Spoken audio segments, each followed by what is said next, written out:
حضرت علی رضی اللہ تعالی عنہ کے اقوال: جو تمہیں دکھ دے اسے چھوڑ دو، لیکن جسے تم چھوڑ دو اسے دکھ نہ دو۔ اپنے دن کا آغاز صدقہ دینے سے شروع کرو، اس دن تمہاری کوئی دعا رد نہیں کی جائے گی۔ غلط بات پر غصہ آنا شرافت کی نشانی ہے، لیکن غصے کو پی جانا مومن کی نشانی ہے۔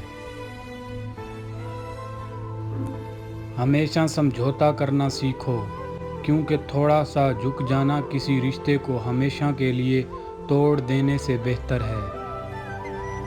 ایسے شخص کو بھی مت گنوانا جس کے دل میں آپ کے لیے محبت، فکر، عزت اور چاہت ہو۔